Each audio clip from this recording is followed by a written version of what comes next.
Hey guys, good morning. আজকে হচ্ছে নীল ষষ্ঠীর পরের দিন, মানে আজকে হচ্ছে চৈত্র সংক্রান্তি। তো এবার যেটা আজকে করছি সেটা হচ্ছে, আমার হাতটা দেখতেই পাচ্ছ, খাবারের কাজ করছিলাম, দেখাচ্ছি আমি কি করছি। তো আজকে হচ্ছে চৈত্র সংক্রান্তি, আর চৈত্র সংক্রান্তির দিন যতদূর আমি জানি বাঙালিদের বাড়িতে, প্রত্যেক বাঙালিদের বাড়িতেই মোটামুটি নিরামিষটা খাওয়া হয় আর কি, ভেজ করা হয়। তো সুব্রত বেরোবে বলে আমি মোটামুটি রান্না কমপ্লিট করে রেখেছি। কী কী করেছি সেটা তোমাদের সাথে শেয়ার করব, কিন্তু আজকে ভেজ একটা নতুন রেসিপি রান্না করছি। সেটা হচ্ছে, দেখো এই যে আমি এঁচড়গুলোকে সেদ্ধ করে নিয়েছি।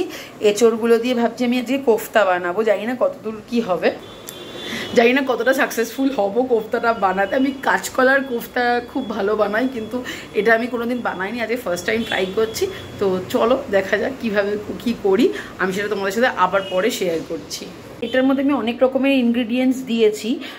আমি এখন আজকে এই ব্লগটাতে সেটা পুরোপুরি শেয়ার করছি না, তবে তোমরা যদি এই রেসিপিটা দেখতে চাও আমাকে অতি অবশ্যই কমেন্ট করে জানিও, আমি তোমাদের সাথে নিশ্চয়ই শেয়ার। যে এখানে আমার আলুটা ভেজে রাখা হয়ে গেছে, এবার আমি কড়াইতে পর্যাপ্ত পরিমাণ তেল দিয়েছি, আর এই যে কোফতা আলুর এই এঁচড়গুলো দিয়ে আমি এরকম বল বানিয়ে নিয়েছি। এবার আমি এগুলোকে ছেড়ে দেবো।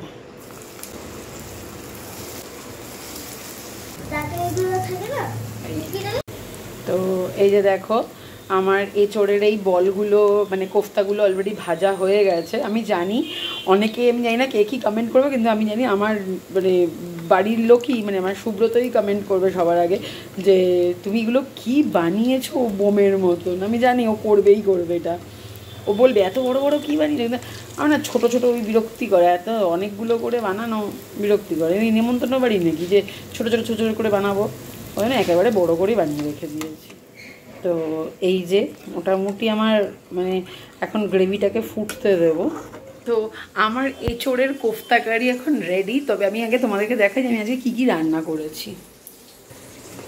আজকে এখানে আছে হচ্ছে দেরাদুন চালের রাইস, এই যে শিট জল পড়ে গেল।